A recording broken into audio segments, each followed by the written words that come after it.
আস্তে যা আস্তে। নমস্কার বন্ধুরা, কিরকম আছো তোমরা? আজকে মূলত গিয়েছিলাম আমার এক ভাতিজার সঙ্গে তাদের ঘাসের জমিতে।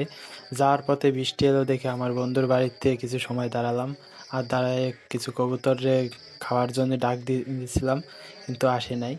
তারপরে যখন আবার বৃষ্টিটা একটু কমলো তখন আবার রওনা দিলাম আমাদের।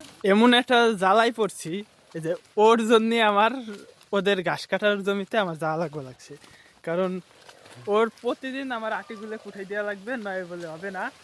যাইতেছি আর আপনাদেরও দেখাই যে কিভাবে ওরা ঘাস কাটে বা কোন জায়গার থেকে কাটে। আর এই গাছগুলো খাওয়ানো অনেকটা ভালো গরুর জন্য, দেখি। আর এদিকে এসে তো দেখি রাস্তার একদম বেহাল অবস্থা, বৃষ্টির কারণে খুব বাজে অবস্থা হয়ে রয়েছে রাস্তার। এটা স্বাভাবিকই, জমির রাস্তাগুলোকে এরকম হয়েই থাকে। আর এখানে একটু বেশি আর কি রাস্তা খুব আর মানতেই হবে সৃষ্টিকর্তার অপরূপ সৃষ্টি, কারণ এই ফুলগুলো অনেক সুন্দর এবং বৃষ্টির কারণে আরো বেশি সুন্দর দেখা যায়। অবশেষে চলে এসলাম ঘাসের জমিতে, আর দেখুন এখানে কত পরিমাণ ঘাস আছে। প্রায় এটা জমিতেই ঘাস, প্রায় জমিতে এখানে ঘাস। আর আমাদের কৃষিদের এরকম একটা জিনিস যে বৃষ্টি ঝড় যাই হোক কাজ করা লাগবে, কাজ ছাড়া কোনো উপায় নাই। এই যে এখন বৃষ্টি নামতেছে, তারপরেও আমরা আশা লাগছে বৃষ্টির মধ্যে।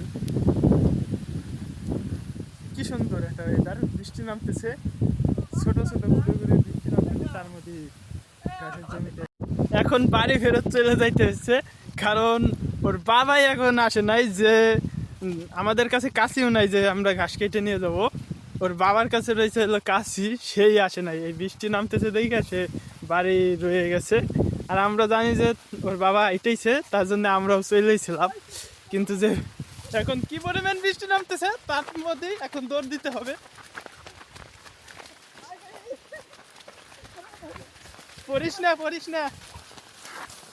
পড়ে যাস না, বৃষ্টি আইছে দেখে দৌড় দেওয়া লাগছে।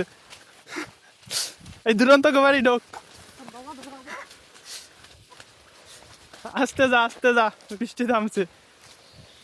বৃষ্টির মধ্যে কাজ করা লাগছে, দেখি আমার কিরকম দেখা যায়।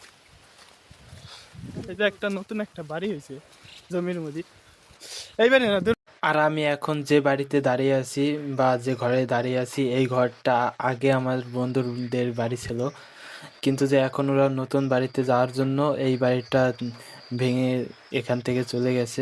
মূলত ঘাসের জমির কাছে এই বাড়িটা ছিল, ওই নতুন বাড়ির আরো দূরে, এবং এই পুরাতন বাড়িটা হলো ঘাসের জমির কাছাকাছি। তাই এই বাড়িটায় এসে এখন আমরা দাঁড়াইছি, বৃষ্টিটা কমবে তারপরে এখান থেকে আবার আমাদের যাওয়া হবে। তার আগে এইখানেই থাকতে হবে। এখন কি পরিমাণ এখানে বৃষ্টি নামতেছে দেখুন, এই বৃষ্টি না থামা পর্যন্ত আমাদের বাড়ি যাওয়া হবে না, এখানে দাঁড়িয়ে দাঁড়িয়ে থাকতে হবে। এখন বৃষ্টিটা একটু থামছে, তাই বন্ধুর বাড়ি খেয়ে চলে যাইতেছি। ওর ঘাস কাটাও হবে না, ওর জন্য আমি আজকে আর ঘাস কাইতেও দেবো না, আমি এনে বাড়ি যাই। আর একদিন কাটিস কাকা, আজকে তোর জন্য ঘাস কাটা। আর অবশ্যই বলে দেবেন ভিডিওটা কিরকম হয়েছে। ভালো থাকবেন সবাই, সুস্থ থাকবেন।